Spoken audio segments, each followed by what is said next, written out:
So we are starting a new D&D campaign. So for those of you that are fans of our Tyranny of Dragons campaign, sorry, but it's on hold indefinitely. We may come back to it someday, but we're playing D&D 5th edition, and we're going to be playing in a homebrew world that I've just started creating, and these guys are going to have a lot to do with helping to create that, hopefully. And I'm like Starwalker of Starwalker Studios. I produce the Game Master's Journey podcast, and I talk a bit about this on there. So if you're curious about more about the world, you can go listen to that at starwalkerstudios.com.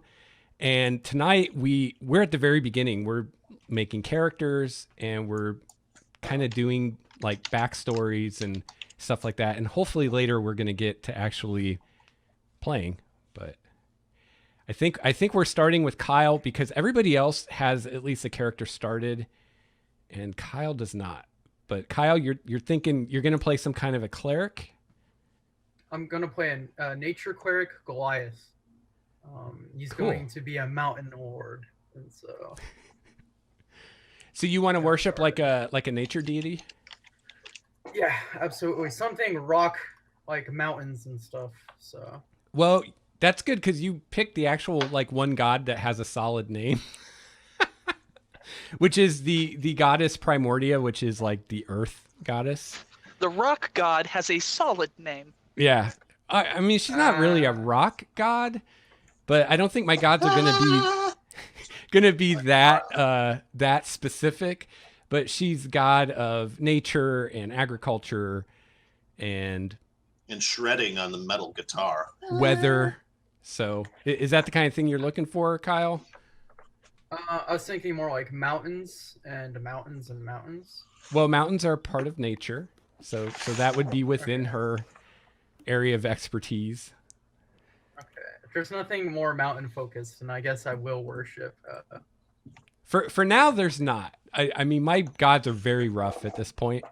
I basically have a list of 10, like there's a god of this, god of that. And what I'm trying to avoid is being like the Forgotten Realms and having like 50 gods. I'd like to have a small enough number that you guys can kind of know who they all are. So I'm going to, like, there probably won't be a god of the mountains because that's way too specific. If I start getting that specific, we'll have like 50 gods. I require a god for each mountain in the multiverse. Lex, remind me, I had a thought actually about one of the gods, because this is like a fairly high level thought, but you had listed, without a lot of details, you had a god of war. Yeah. And it actually occurred to me that the way that you described Primordia, with there being such a distance between cities, Yeah. I kind of wondered, like, is this a world where there really are a lot of wars? And would that then be something like, I know in our world, in a typical world, war is so common, but I wondered, is Primordia the type of place where war is common enough that you'd have a deity of war? You might have a deity of battle, or you might have a deity of like combat, but would it be war? I just thought that was kind of an interesting thing that crossed my mind. Yeah, that's a really good point. Yeah, because you're right. There probably in this day and age wouldn't be a lot of wars, or maybe even any. Which actually, now that I think about that might throw a wrench in one of my longer term adventure ideas I had. How to figure that out? It's like, oh yeah. Yeah, I just but have problems. Kind of what I was thinking is the god of war was going to be like an Ares type god, like neutral or maybe even evil, who's like a god of like just bloodlust and killing. And then I was going to have a god of like bravery, strength, martial arts, protection, that's more like the deity that like a more good aligned warrior would worship, who's more like the craft of war, or the, just being physically fit and having good martial skills, as opposed to just bloodlust and slaughter. But yeah, that's maybe the god of war is from a previous age and maybe doesn't have a lot of worshippers these days. Like maybe he's more of a god of like unrest and chaos and disorder, and war would be one of those aspects. But I like that. If his whole thing is more about just like, the the negative consequences of that. Maybe that's the focal point, less than the war aspect. I like that. I added that. I literally banged this out in like 10 minutes today because Nathan, or no, you did, Steve. You made the point. It was me. Yeah, that it's kind of hard to want to play a cleric when you don't know anything about the deities. And I was like, yeah, that's a really good point. Yeah. So, Kyle, if you have an idea for like a storm god and you really want there to be a storm god, like we'll do it and we'll figure something out. So if that's like really important to your concept, then go for it. We'll do it. I think the biggest piece of this concept is the like nature has its own spirituality. Yeah, I totally fumbled words there. Okay. That like the mountain he lives on has a hierarchy, as in who controls this mountain, and cool. That is the Mountain King, and he's like the warden. You know, like his whole thing's trying to like naturally bring balance to the mountain. You know, make sure there's not too many of this type of animal. Blah blah blah. Like he's modern terms, pretty much like a warden. Cool. Well, I think that fits with like my concept of the nature god. But another thing that I want to do with my deities to also help there not be so many is that they can have different aspects. So it could be that where you're from, you see Primordia as more like this mountain god, you know, where like some place where there's a lot of farmers, they would see Primordia as more like an agricultural deity, but it's the same deity. Okay. Yeah, that makes total sense. Yeah. And I was even kicking around the idea of not having my deities have like fixed genders. So Primordia might appear as a man to you and might appear as a woman to someone else. Because if they can appear as different races, they could appear as different genders too. I mean, yeah, it's kind of my idea is when you see a god, you see what you expect to see. Like each person sees what they expect to see. So. Okay, that's solid. So. They could even have different names, but that would get complicated. And you're playing a Goliath, Kyle? I'm sorry, what, Steve? I said just no need to overdo it yet with, Yeah. multiple names. Yeah. Right. I don't want to Ed Greenwood this thing, I'm just playing. I think Ed's awesome. I don't think the problems with the realms have anything to do with Ed Greenwood. I think it has to do with this company called Wizards of the Coast. Oh shit. We'll edit that part out. We love Wizards of the Coast, and we'll accept any free donations of books that they may care to offer. Yeah, right. Totally. And previews. That's right. Of said books that may or may not be in the public eye, to be tested by a group of professional role players. Yeah, that's right. Let us know. As long as it's not a campaign. Yeah, find a different abled professional group if you're gonna slug a 20 level campaign at us. Yeah.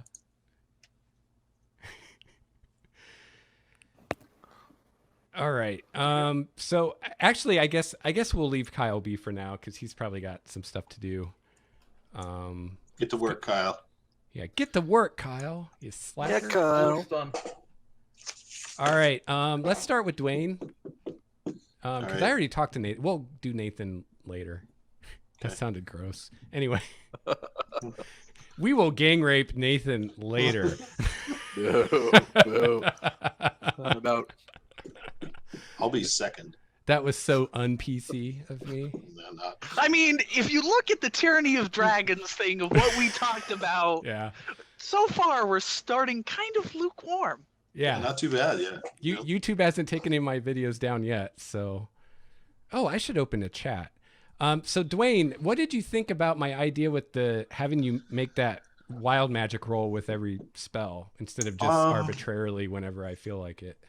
So you were saying at any time, well, I guess I wasn't quite sure. Is it any time I roll a d20, if I roll a 1, I then make the additional d20 roll for wild magic?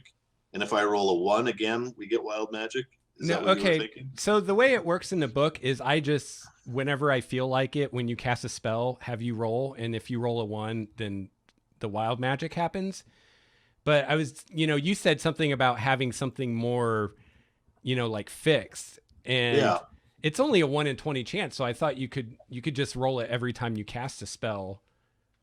Not counting cantrips, but Here's what can happen here.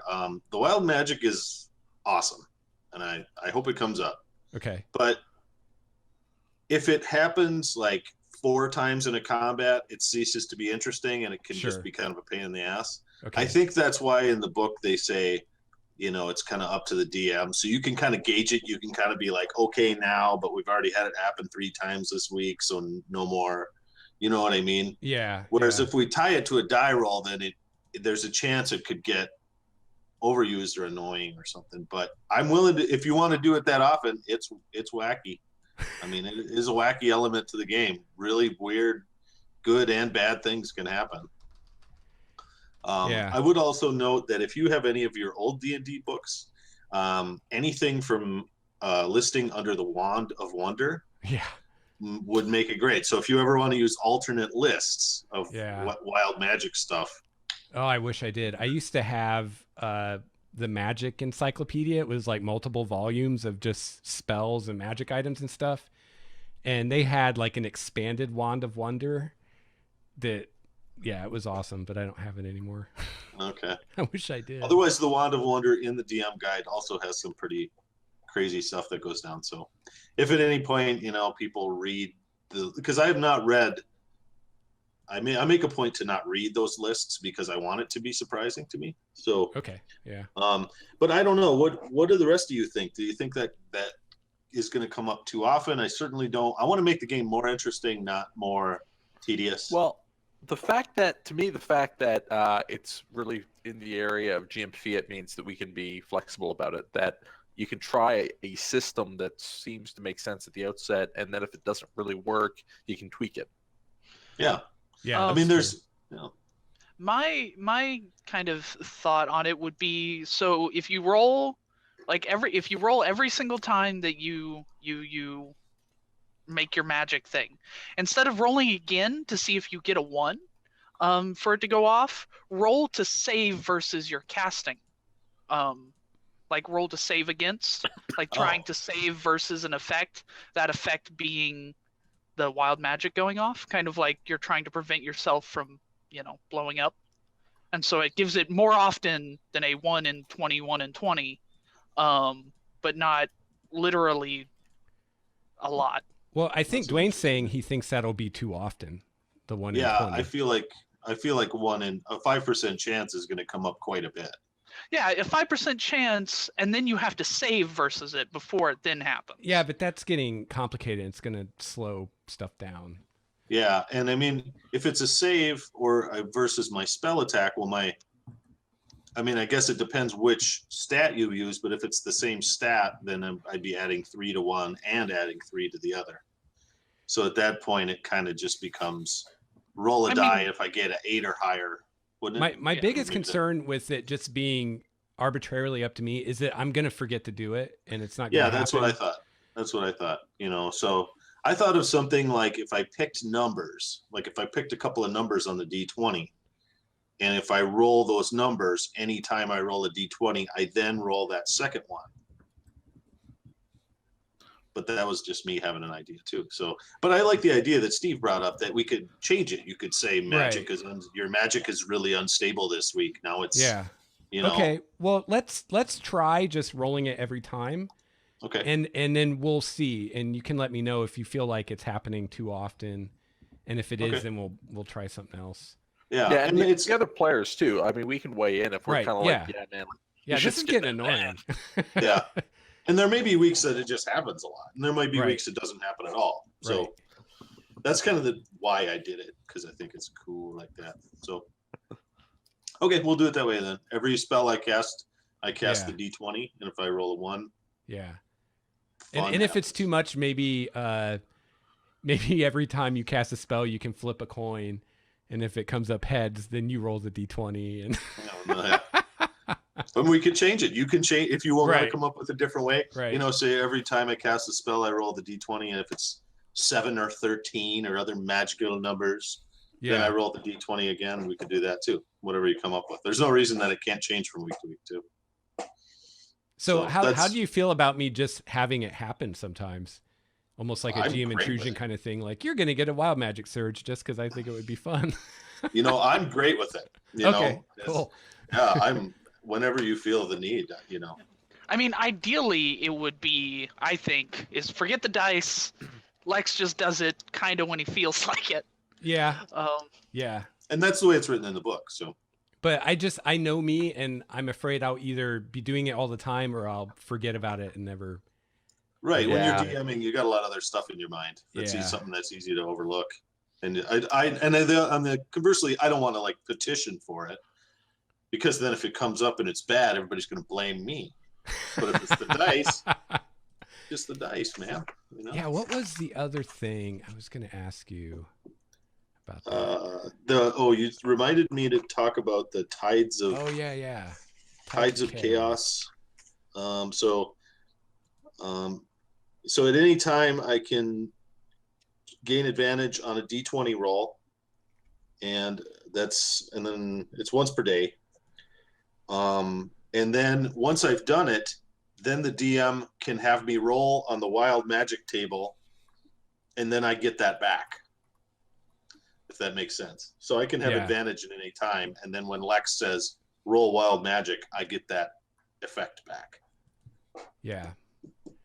So that's something I would definitely, like, if you're in a position where you'd benefit from that, like, I'm fine with you saying, hey, can I get a wild magic surge, or can I roll for one?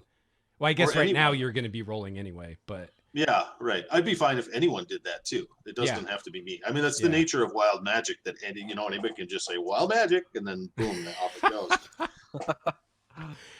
all right. For people watching at home, every time Dwayne has a wild magic surge, you have to drink. There we go. Nice. also, who in the world's token is this adorable little devil baby? That's That is Dwayne's. me. I am playing a 10-year-old tiefling boy. Oh, Oh. excellent. His, At his least name you're is not... Yorick, and his virtue name is Resonance. Oh. That's Excellent. awesome. And he's going to be a little creep who stares at people, and his hobbies include holding in his own poop. Fantastic. Wow, Dwayne. Wow. All right. Now, Totally Dwayne, I know that there I were giggle some about that all day. I just cracked myself up. there were some things you wanted to kind of keep to yourself.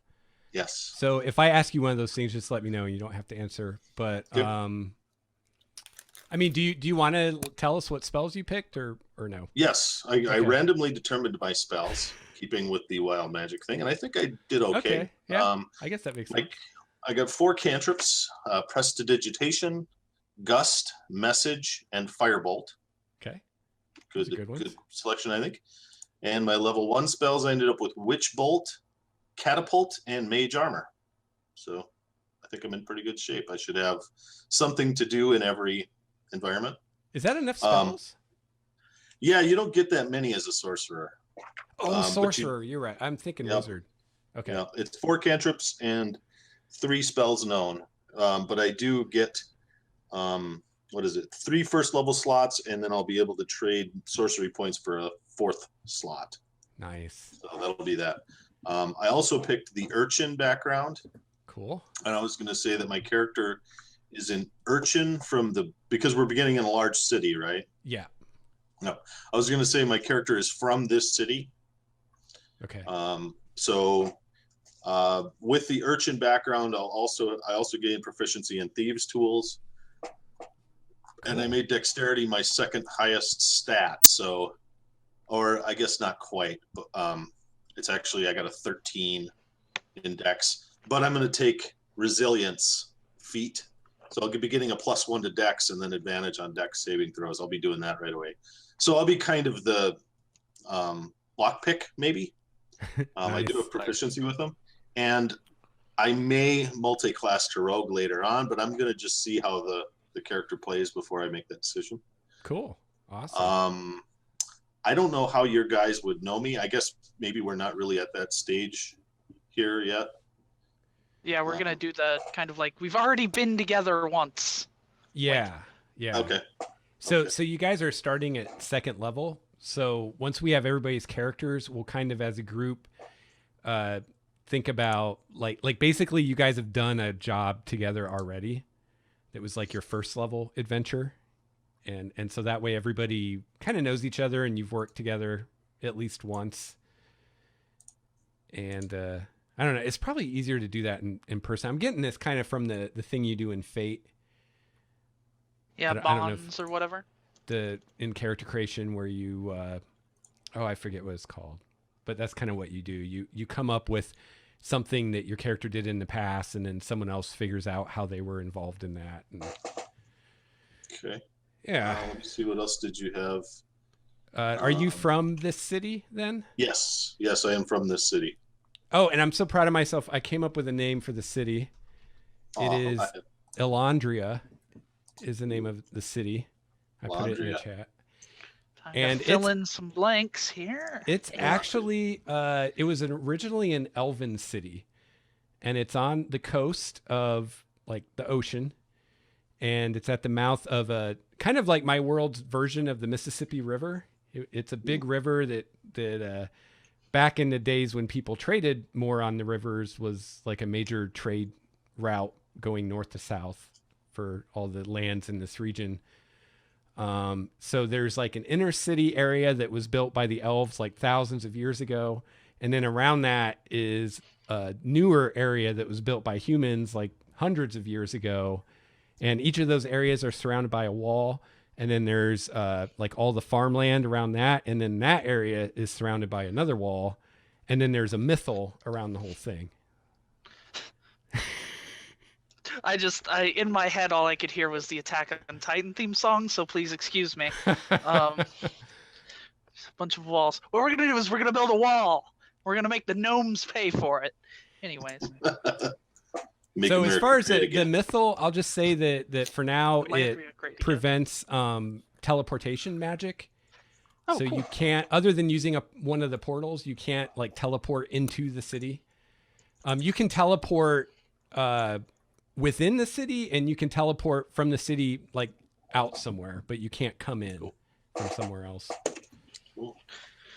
So I have as an urchin, as an Elandrian urchin, I have the feature city streets. So out of combat, I and my companions can move twice as fast through the city streets. So nice. I know some, and I probably kind of know a couple people because I was an urchin. I guess there is one thing I could maybe tell you, and you guys can decide if your story connects to this. Okay. But I know it's kind of a cliche that I'm an orphan, but I am an orphan. And I was raised by a drug-addicted halfling prostitute named Lita. So I don't know if there's a connection there with you guys. I'm definitely not going to draw the lines on that relationship. But... Wait, she's a halfling named Lita? Yes. So she's a Lolita? She's a Lolita. That's right. But she raised me. How dare you say that? I visited her a couple of times, but I rapped it every time. You're not my son. So I never got any feedback on this. Maybe people didn't read it with all the forum posts I've been making, but I decided to do it because I like the idea, even if no one else does. So there's going to be a fucking pint here in the city. Oh, yeah. And I really like the idea that maybe Steve's character or any other characters, like after he retired and was like this old man, like somehow ended up in this world and like opened this bar. I don't see Uthgrim doing it. I thought I posted it. Like I had this kind of idea of like what Uthgrim would do after Tyranny of Dragons, like part of his backstory and stuff. So it doesn't work for him, but I like the idea in general. Okay. Or maybe it could be like the fucking pint, and it's run by a guy known as Udgrim, who's kind of a big guy, whatever, and he's got his little manservant Mass Pig. And there's some similarities, but this isn't a complete other universe, right? Like, which character would we expect to accidentally end up in another universe? Nivara. I don't know. I would have said our wizardly friend.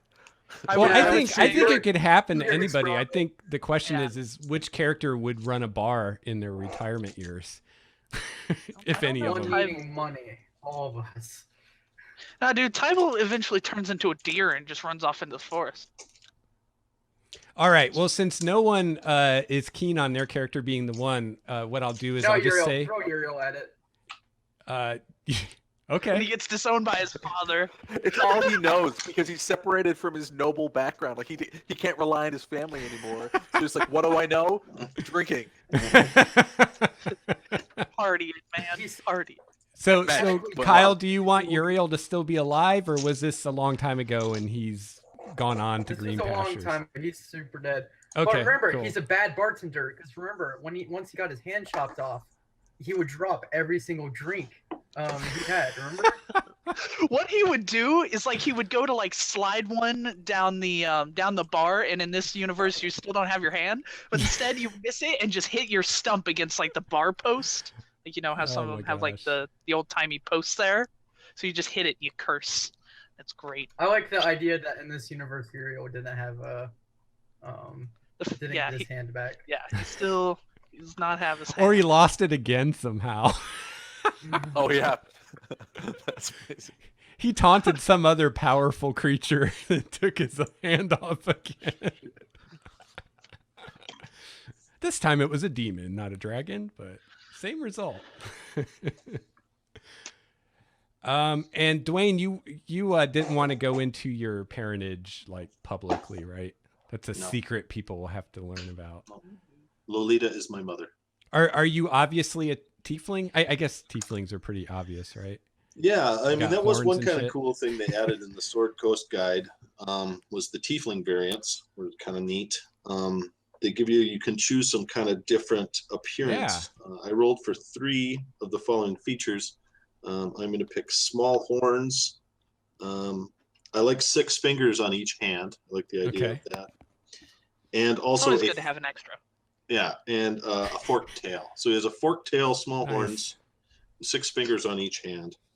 And now I'm still considering there's a really kind of a cool swap out. You can swap out Infernal Legacy for Devil's Tongue, which is Mm. actually pretty cool because it gives you the vicious mockery Yeah. cantrip, which I've seen in other games as being Yes. quite Yes. it's awesome. a pretty And then you awesome get spell. so you get that instead of Thaumaturgy.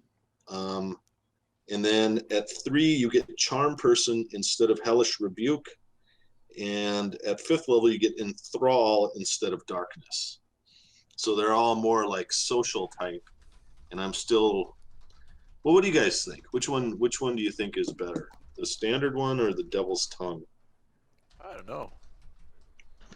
Otherwise, I mean, you, if you're being a rascal, I'm all aboard the Devil's Tongue. yeah, just Eddie Haskell type. Yeah, I like that. Devil's Tongue. I'm gonna go with Devil's Tongue then. You guys like Okay. it? It's cool. It's in. And So- Dwayne, if you have any thoughts about who your fiend parent is, like a specific demon or devil or something, you can let me know. Okay. Otherwise, Or- you can come up with it as two Okay. as well, Lex. If you want to build that Sure. in, you're Yeah. free to. If you want me to come up with it, I will. But you're free to come up with that also. Okay. You don't get to choose your parents. So This is all true. right. I got small horns, 6-fingered hands. Just adding this all to the character sheet. Where are your small horns? On his head. They're just like the picture. They come straight out the top. They just look just like that picture. Excellent. Because I mean, some have like them forward, and some have them like Yeah, back, and some yeah. have Yeah. them like Yeah. they some can have them vary. like coming from their chin. Those are more like tusks. All And right. a forked tail. I think we're done with Dwayne for now. Cool. I feel like there's something I was going to ask you. Yeah, I pulled up your thing here. A background, where I'm from, Tiefling. Arcane focus or material components.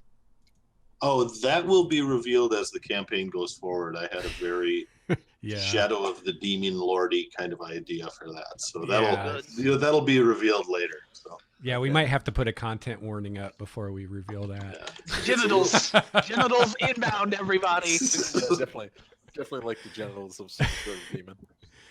If this is the first of our streams you've watched, this is very comfortably rated R. So Yeah, for sure.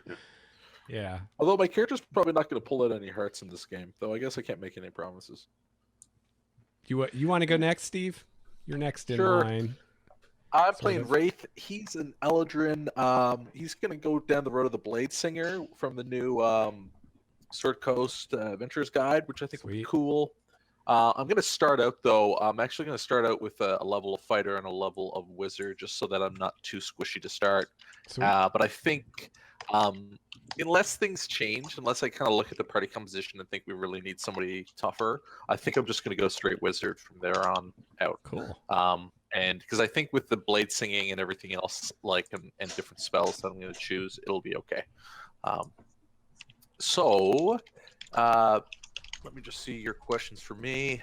I haven't picked my spells yet. I'm going to do that now. I'm just going through a few. I'm probably going to take one of the new cantrips. I haven't decided which one, but I like them for this type of character. They're going to be a good way to kind of supplement the upfront attacking.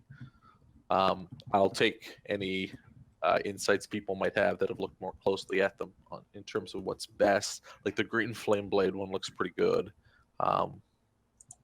Yeah, that's the one I'm leaning towards. Other than that, I'm probably going to take... I'm not sure if I'm going to take a ranged one like Firebolt because I can use a bow, and I'm going to start with a bow. For my other spells, my first level spells, I'll probably pick up a couple of rituals just because I think that's cool and they can add a bit of utility. But it's going to be a lot of defensive stuff. So I'll definitely pick up shield because I think that'll be a cool thing to do. And I'm not sure if I'm going to pick up mage armor because I get leather armor anyways. Yeah. So I'm going to weigh that out. But I think probably not. And then I'll probably pick up a few more sort of attack cantrips because he'll be mostly a fighting-oriented guy with a little bit of support stuff, utility stuff from the rituals, and I think maybe some mobility stuff. Like I like the idea that he's kind of quick and mobile. The Eldrin gets a use of Misty Step, which is cool. Yeah. And I think when I get to higher levels, I'll pick up some stuff like that, like Dimension Door, just to play into the idea that this is a guy that kind of zips around the battlefield and like, oh, you didn't expect to see me here, like kind of guy. Yeah, cool. Let me ask about the, because I haven't played a wizard in this before, the question that you had asked me about arcane focus for material components. Functionally, what's the big difference there? There's really not a difference mechanically. It's just with the focus, you have one object, like a crystal ball or something that you use for everything, where the components, you have all these different components for different things. I think it's really more just a flavor thing than... Cool. I guess maybe it might be easier to steal your focus from you than all your components, but I don't know if that's even true because you probably keep all your components in a little thing together anyway. So I'm thinking, I've never really loved the idea of somebody in the middle of combat pulling out some like bat guano. I know, right? And like doing this little thing that's like you got like 6 orcs in your face, and you're like sorting through this pouch to be like, oh yeah, no, that's the bat guano, that's not the lizard shit, like, and that's what you're using. Like, I don't know. So I think I can find a. Are you open to the? It sounds from what Wayne's doing that you're open to this, but are you open to the idea of like creative foci? Sure. Yeah.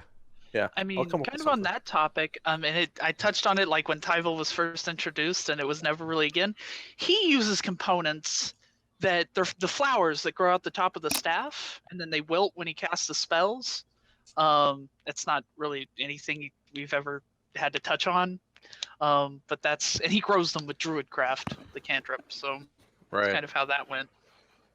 Now, is there a mechanical restriction? Like, do you need to use one hand? Do you have to have a hand free? Is that correct? Yeah. Okay. But it can be the same hand that you use to cast a spell. So like Steve can have a sword in one hand and do somatic gestures and use his focus or his components with the other hand. Okay, but he couldn't do a sword and a shield and unless you have a specific feat. Right. unless I have that Warcaster feat, Yeah. which I'm not going to take. I've been thinking about that, so I like the idea that he's going to use one hand to fight and his other hand for magic. Yeah, And that's it. traditionally how the Like, Blade Singers worked. I just kind of like the visual of that. I actually thought about, and I think you can make it work if you get Warcaster going dual weapon, because I thought that would be kind of interesting visually, but it's too much sticking around, so I'm not going to do it. The one thing I was disappointed with the Blade Singers, they didn't put any of the flavor stuff in. So the Blade Singing fighting style is like you're dancing, basically, and it's these kind of what seem to be these slow flowing movements, but it's a thing of, you know, like very efficient and moving exactly the way you need to do at the time you do. And Steve, And- welcome to how we're hooked together, by the way. And the reason it's Nice. called blade singing is when you swing your sword through the air, it makes like a whistling sound. So yeah, because that's the other. So that's interesting, Lex, and I kind of really like that idea. There's this. I don't know if you guys, anybody reads Patrick Rothfuss, his Oh, books, Name of the Wind and Wise Man's Fear. In Wise Man's Fear, there's this whole part like he goes up with this group of people who are all like their whole culture is centered around fighting, and like the leader is this old woman, and she's like this amazing fighter, and it's not because she does all sorts of crazy shit, but she just moves so perfectly in response to, it's like a total economy of movement. Yeah. And I kind of like that idea for this guy, that it's not that he's necessarily like, oh, like swinging around doing crazy shit. It's more like he moves really quickly and precisely, and that's Yeah. kind of the Yeah. one thing though, so this is out of keeping with what's in the rules. I'm gonna pick him up a rapier, but I'm wondering, is it possible to Elven Court Blade. Yeah, like kind of reskin the rapier as the same, mechanically the exact same, except as a slashing weapon? Well, that'd be a longsword, basically, right? Which is Except traditionally Longswords on what finesse. Yeah, that's the blade thing. singing's used with. Yeah, 'cause Well, I'd have it's to go used with the strong. Elven Court Blade, which is a finesse longsword. No, blade singing is used with the longsword. Oh, I There thought was it no such the thing Elven as Court- an elven court blade. Oh, That's like a huh. 3rd edition thing, or Huh. 4th maybe. I mean, was it in an edition of D&D? Then Yeah, 2nd edition. oh, well then I would Yep. say it was a thing. Yeah. I think. Yeah, the like if I had to go, the problem is mechanically going longsword is just doesn't make a lot of sense, because one, elves aren't strong, and it's a strength only weapon. It's not a finesse weapon, which is why I was going to go rapier. Okay. But if there's a way to reskin that as something that's a slashing weapon, I do it. Otherwise, I'll just go with the standard rapier. You don't have to decide that now, but I figured I'd bring it up. Okay. So I think, I'm trying to think if there's much else there. Background. So he's an Eldrin. He comes from the Feywild, which is not Primordia. So he's an exile. He's an exile from his people in the Feywild, and I haven't really explored, a huge elaborate backstory, but I like that idea that he's an exile and he's kind of a bit of a loner in some ways. Okay. And the Feywild, like, I know that it's kind of almost like a weird Feyish copy of the material realm. So I think that it could be cool if it was also linked to Primordia, and it would be like almost like a natural place for him to flee to, go to, whatever. Okay. And in terms of the, excuse me, the background, he's going to take Outlander because he's kind of been out on his own for a while. And I really liked what you said, that this is actually Elandria is a former elven city, and it kind of gives like an interesting reason for him to come to this place in particular. Like, it reminds him of home. There's this echo of like the elven architecture, and while it may be a new city and it may not be elven, it still has that kind of weird, like, comfortable feeling to him. Yeah. Yeah. Cool. So you were from the Feywild originally? Awesome. Yeah. I'll have some fun with that. Yeah, I'll try to work out, like, and maybe you and I can talk more about why he's an exile and how that all kind of works. But I just like that idea that, he's a bit of a loner. And his kind of what I was thinking about for his background a little bit is this idea that he's like I did for Tyranny of Dragons. I'm going to come up with my own personality, ideals, bonds, flaws, stuff. Okay. And his whole thing has changed. Like the only constant is change, and he accepts that, but he also tries to cling a little bit to some historical things, and that's part of his motivation for getting involved in some of the adventuring stuff is to try to preserve history in some ways and preserve memories in ways, even though he accepts that change is a constant, and that's kind of how things go. Cool. So regarding, I'm thinking about the whole weapon thing. So basically you want a finesse weapon is like the deal, right? Yeah. Which makes sense. So basically the only difference is whether you're doing piercing or slashing damage. Yeah. So why don't we say that there's like an elven longsword that is a finesse weapon, and we can basically give it the 1d8 slashing, and since it's finesse, take away the versatile property, which you wouldn't use anyway. He's never going to two-hand it. Like, it's just not going to happen. So it'll just be 1d8 slashing finesse with no, if you did swing it two-handed, it'd still be 1d8. Yeah. Well, actually, the interesting thing about blade singing is that if you ever wield a weapon with two hands like that, you fall out of your blade singing. Like, that's the end of it. You can, however, use two weapons. Yeah, I saw that. I thought about doing like the Tristo Doran, like two like scimitars, like kind of a spinning dancing kind of thing. But I just think mechanically it would be too hard to. Yeah, I don't have a problem doing with that because if I don't, you're just gonna take a rapier, and it's just really a flavor thing. Because I can't think of any instance where it matters whether you're doing slashing or piercing, really, that it's that big of a deal. Like, I can only think of two, and neither of them I think are relevant, because one of them's a ranger-only spell, and the other one is very specific types of undead. Right, like skeletons or something. Yeah. But yeah, I'm cool with that. Yeah, if you reconsider it or something comes up, just let me know. But I'll just assume that's well. That's cool. They had in previous editions, they had like elven special swords. Like they had some. I think it was called like a thin blade or something. Yeah, in 3.5 and Races of the Wild, they had the court blade and the thin blade. And those were like finesse long swords and great swords, right, Nathan? Yep. Basically. Yeah, the court blade was a finesse, actually a great sword, as you just said. The thin blade was an elven rapier. Okay. So yeah, I'll pop into chat. Like, I'm gonna pop into chat just for people to see what my initial thoughts are on my personality traits and stuff. And because I wrote them up earlier, I just. You want mine as well? They're not kind of blew right by those. If you want. Okay.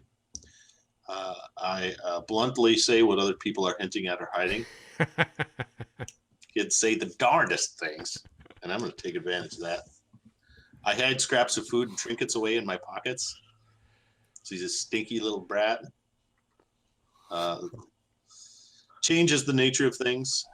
I owe my survival to another urchin who taught me to live on the streets. That's the hopelessly drug-addicted prostitute Tiefling Lita. And I'd rather kill someone in their sleep than fight fair. Nice. And I have proficiency with the disguise kit and thieves' tools. Dwayne, you don't have like an 18 strength or anything, do you? No. Okay. I wouldn't do that. Okay. I didn't think you strength, would. But that was my low one. I did the standard array, by the way. I had 15, 14, 13, 12, 10, 8. Okay. I was just going to say because you're 10 or 11 or whatever. I know. Yeah. No, but I did give him a 14 constitution. I'm thinking, he's a tiefling, right? So yeah. Kids are pretty hardy. They make everybody else sick, but they usually do all right. Yeah, exactly. Yeah. Steve will find out all about that soon. He'll have a little incubator living with him. Yeah, that's right. Even being around my nephew, it's bad. I'm sick way more often than I ever used to be. Yeah. Yeah. So yeah, the Blade Singer thing. I'm I'm glad someone's playing it because I'm very dubious about it because when I first saw it in second edition, it was a fighter mage kind of thing. And I would have really thought they'd make it a fighter archetype, which I understand why they didn't, because it'd be like an Eldritch Knight. But I just don't know if it's going to work as a wizard because you've got a D6 for a hit die. Yeah. You've got light armor and you do get an armor class bonus, but it's just like, I don't know. Yeah, I'm going to be throwing up a lot of my spells are going to be spent on my own defensive stuff. So I'll probably be throwing up blur when I can and mirror image and stuff like that. Because I think that's the only way to stay ahead of the fact that you've got a D6. And taking a level of fighter at the beginning to give myself that extra little bump, hopefully will help. And I think if you focus on spells to increase, like buff you combat wise, like increase your armor class, like Stone Skin and what was that spell? Was it Tensor's or Mordenkainen's transformation that just made you like a melee badass for a while? I don't know if that's in 5th edition now. Yeah, I remember that in Baldur's Gate. That thing was great. Yeah. So, and I think that's kind of the idea and the Bladesinger was from, I think it was the Elves of Evermeet book from 2nd edition. And they were really cool because they were like basically like a one-man strike team. And it said, it was like, if you have a job that an army isn't enough, you send a Bladesinger. Or maybe 2. Yeah. So they were supposed to be like supreme badasses, master of their chosen weapon, which I guess from that point, it works with Wizard because you're, flavor-wise, you're really focused on this one weapon. Unlike a fighter that focuses on every weapon. So I guess that makes sense. And we don't have attack bonuses anymore. So.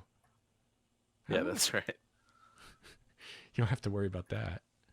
Well, we do. Just everybody's is the same. Yeah, that's right. All right. So are we done with Steve? Yeah, I think so. Yeah. Anything else? Oh yeah, I was just gonna say the Eladrin. I'm not sure how you say that. They're just I don't know what they. I mean, that's like a 4th edition thing, right? I don't know anything about them, but I don't know if they are an elf subrace, but that's how I'm gonna treat them. Yeah, and they're basically elves, I think. Yeah, I will probably come up with a different name for them, like some type of elf, someday. Yeah. I think maybe canonically elves and Eladrin are related, but they don't like each other for reasons. Because Eladrin are supposed to be really uppity, I think. Yeah. So I'm kind of going with the whole like they're more because the idea is all the elves came from the Feywild way back when, and the Eladrin are more still connected to that than the other elves are. Which that's maybe Eladrin consider elves as like. Less. Like expatriates, kind of like in a bad light. Yeah. So, do you want us to roll for trinkets? Oh yeah, sure. I always forget about those. Yeah, I just realized it because I was going to look up Dungeoneer's Pack, and I accidentally hit that page. All right, so Nathan. Yeah. I gotta go back to the top. So you are playing a psionicist, which I refuse to call a mystic. Yeah. It's a bad name. You are Order of the Immortal. So I think watching you and Steve's character back-to-back fighting is going to be pretty freaking awesome. Yeah, it's great. And it does tie in because I guess explaining forward is that the background order, confusing order mechanically and order background is going to happen, is the Order of the Butterfly. And the Order of the Butterfly is so I've got some notes here, just kind of the quick and dirty. It has a recruiting office in Elandria that's disguised as a dance school known as the Cora Locus, which some may recognize as dance room in Latin. Their conditioning as a psionicist is based on dancing and endurance and dance marathons and stuff like that. They focus on speed and defense. Speed as the butterfly and defense as the cocoon. The school limits itself purely to humans and elves. The school and a lot of its students are naturally, I guess, prejudiced against ugly things and the rash. So ugly things being the ugly races, war and stuff like that, that leave scars. Which is kind of bizarre because they find combat to be beautiful, but the aftermath to be ugly, which as it goes. They are known to be unreliable, many times quoting that this fight is not ours, and even though they are capable for helping, just leaving, even if it befits them to keep fighting. It is of note that the Grand Master is an Eladrin. Oh, cool. Grandmaster Flash. Of course, Literally. the recruiting office is in Elandria, which is also a dance school, but their regular kind of school where they teach the actual Psionicist stuff is far off in a valley of some great gentle valley, very verdant and whatnot. And it is well known that to get there requires a lot of speed and endurance, because if you do not do this pilgrimage in a very short amount of time with no resources on you at all, then you fail either by dying or getting there late. They do the thing where you have to run through the desert with a marble in your mouth. Yeah. or a sip of water and you have to spit it out when you get there. But Samson is, he calls himself Samson the Butterfly Prince. Originally it was Butterfly Knight, but I didn't like that as much. He is known to be, blah, blah, blah, da, da, da. He's known to be kind and gentle in the ways of the word and between people, but fierce and daunting in battle. He travels to bring peace to this world through force if necessary. He believes that this world is a place of both peace and unrest. It is up to us, all of us, to bring peace of the meadows upon all the hearts and minds of the varied races. He's not the best at discerning between honesty and venom of the word. Sarcasm is lost on him, and he is easily fooled by quick talkers, and he's easily fooled by quick talkers, snake oil salesmen, that kind of thing. He is, by all standards, this is the kind of thing where, well, his charisma's not the best. I mean, I don't actually have any negative stats.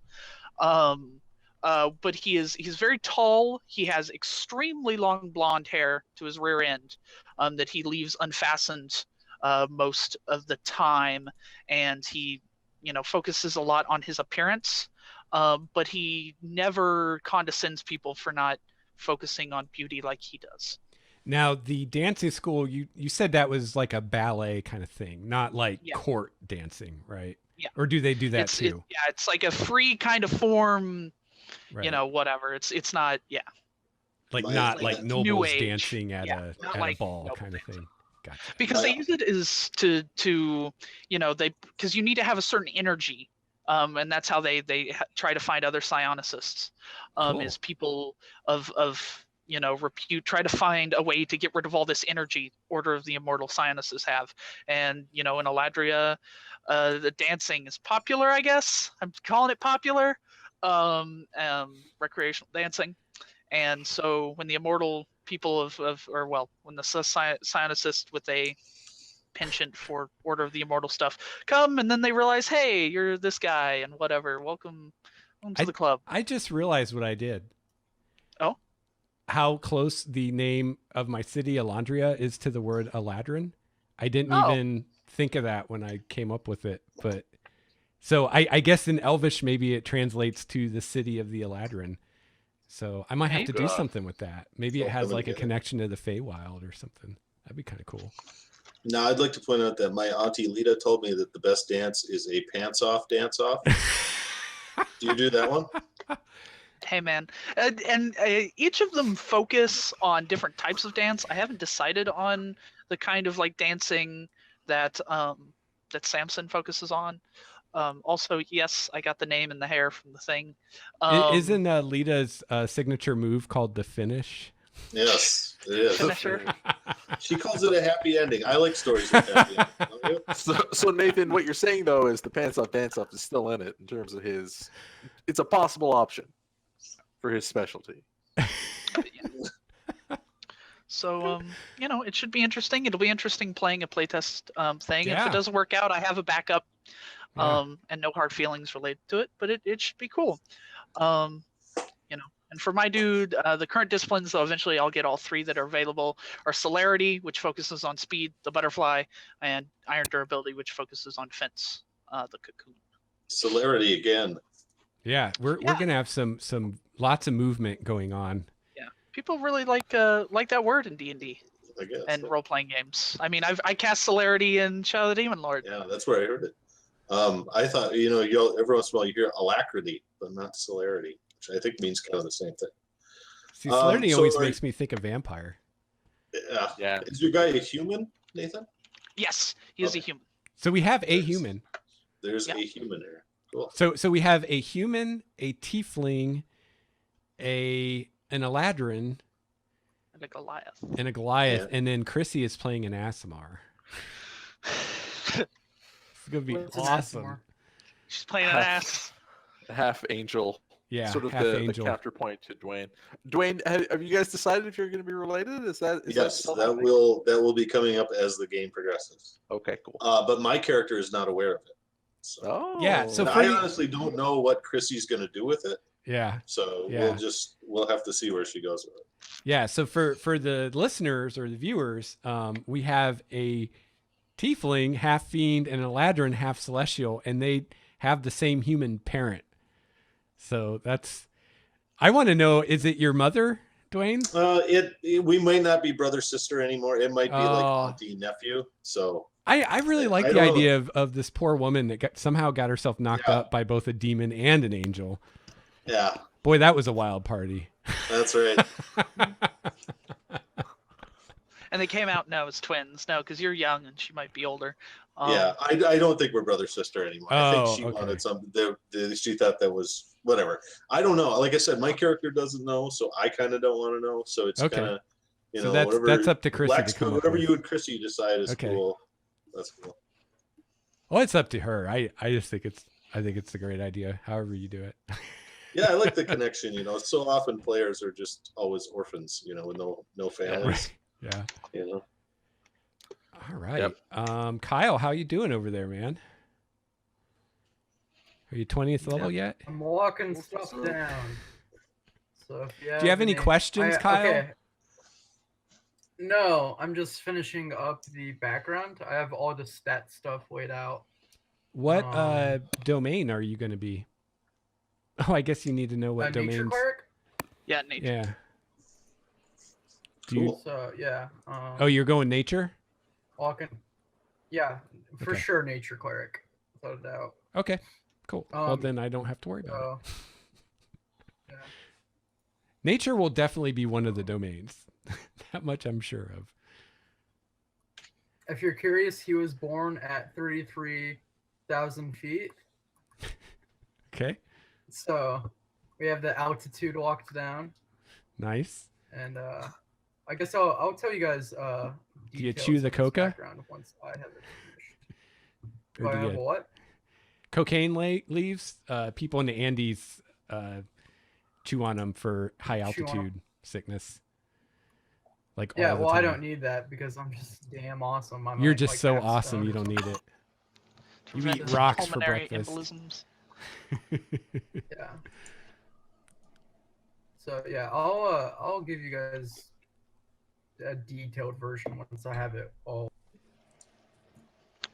Should be like.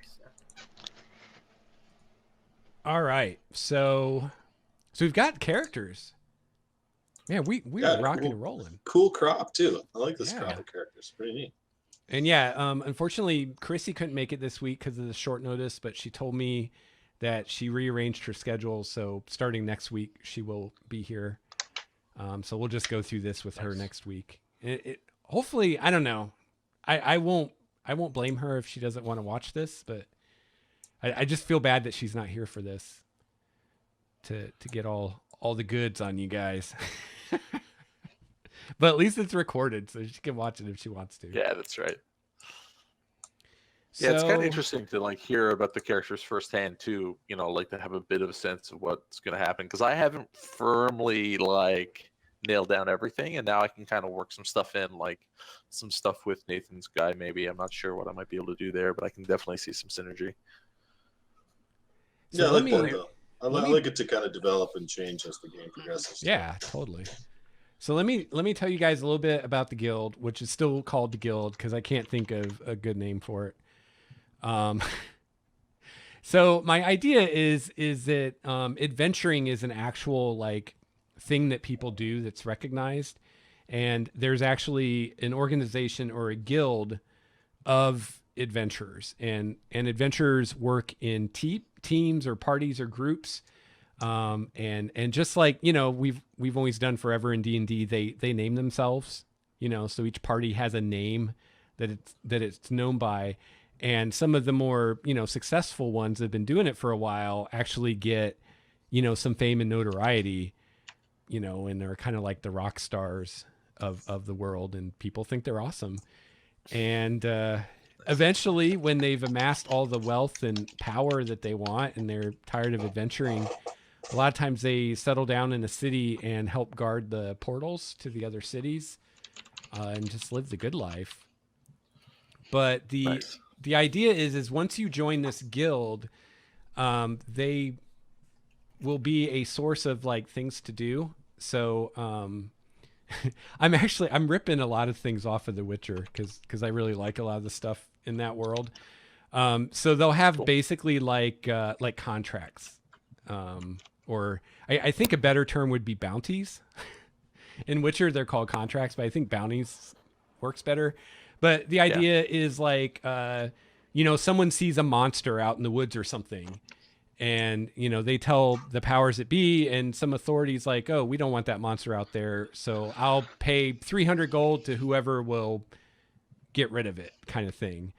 And so you can do that without being part of the guild, but you're kind of seen as like amateurs if you don't have kind of like their seal of approval, and people will tend not to pay you nearly as well, and kind of like not trust that you'll actually do the job.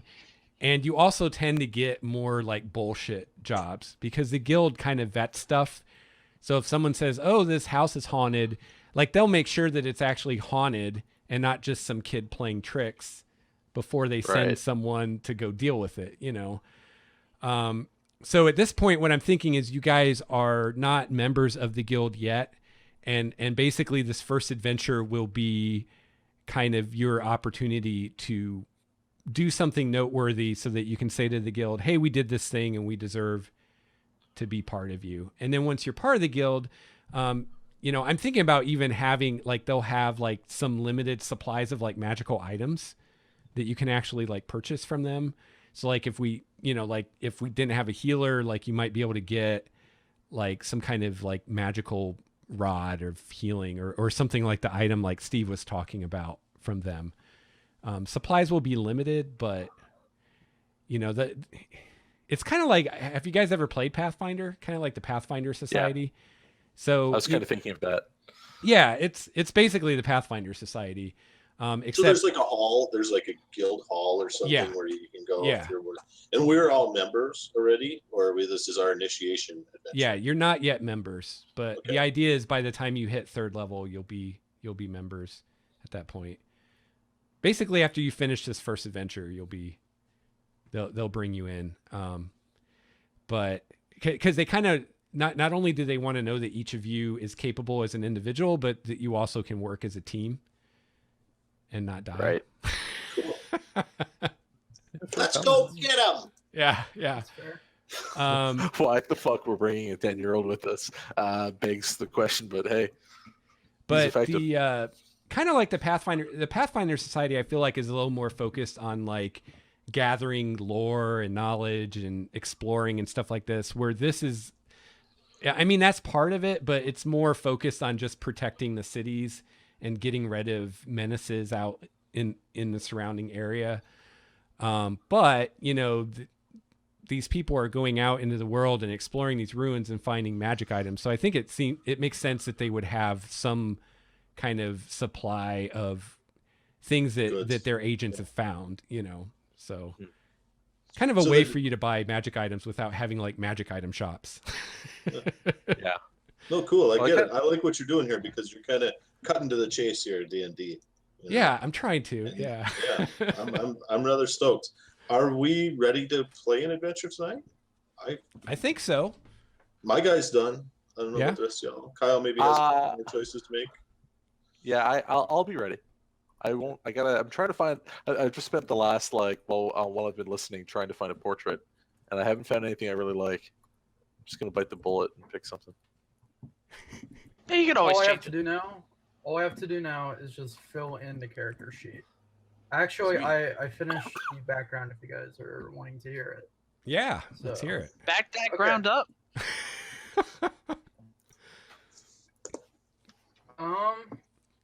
Let's see. Let me pull it up. 'Cause I don't have it memorized. All right, so my character, Vimac Sprout Slide Toad. That's his full name. That's awesome. I love So it. he was born at 33,751 feet. His mother was weak at his birth, and in her last push of strength, she set a carved wooden amulet around his neck before finally passing. Carved in this amulet is the name in Goliath, Vimac. His father is rumored to be a stone. So when Vimac was born, he fell tens of thousands of feet down the mountain to a secluded lake in a valley at 9,578 feet. Very Weak specific. and young, he was yeah. Just- So weak and young, he was nurtured and raised by a gentle toad, a wise toad. That was the self-proclaimed king of the mountain, and Pata taught Vimac to talk common and his native language, Goliath. And he spent his childhood playing and talking to animals. There's a message. No, Pata. Okay. Nah, I man. see what you're doing now. Nah, man, I see where headcanon. you're- It's now Toda, and you can't stop me. So, yeah, he was nurtured and raised by Pata, and he studied like nature and philosophy from whatever ancient writings Pata owned. Pata went on to give Vimac responsibility. His strength and willpower was used to do the bidding of Pata, creating lakes or hunting certain animals, all under the whatever it took to preserve balance on the mountain. Finally, as an adult, Pata, in his old age, decided it was time for Vimac to return to his own kind. He returned to a Goliath settlement and decided that his work on the mountain was much more important. He returns to Pata to find that in his age has passed, and a new king named Bushu, a Marmot, has taken over. He served Bushu for years, but after rereading all of Pata's scrolls and meditating and reading whatever Pata wrote, he decided it was time for him to experience the world himself, and if he could bring, balance to this mountain, then maybe he can help bring others balance. So he's Awesome. not good, he's not evil, he's just completely neutral. You came up with all this like right now? I know. I'm like, are you fucking Well, kidding? shit, guys, I'm shit. I just can't. I'm leaving. I think Kyle should maybe be the DM. Yeah, I know. It's like I was wondering for a minute there, like, is this like an allegory? Like, was he actually raised by a toad, or is this like his own like personal story? Like, so was he raised? Like, was this a toad that raised him? Yeah, he was raised by a toad. Like the Okay. talking ice toads, like right before we quit Tyranny of Dragons. Yeah. I was just thinking like a really small, normal toad. I mean, I'm on board. Absolutely. The fact that it's so Love good that you made Steve pull out a literary theme means you're on something. Yeah, man. This is Okay, my goal with like usually I do characters and they're based off past characters and they're like a certain type of way someone acts. I wanted to base this character off of old like mythological anecdotes. And Okay. that's what my goal was on this one. So like, Cool. A character that explains balance or whatever, but something gay like that. So That's awesome, man. Yeah. So, yeah, anything you want to come up with about your deity? by the way, I'll just let you do the whole pantheon. Fuck it. Shit, man. Yeah. Burn. you gotta leave the storm one alone or whatever, because I call dibs on that one. Lord of the Mountain. Very cool. I'm the butterfly prince, so we've got all sorts of royalty going on. So you are a cleric Yeah. with the nature domain. Awesome. Yep. It's going to be interesting. Yeah, Goliath Cleric, nifty.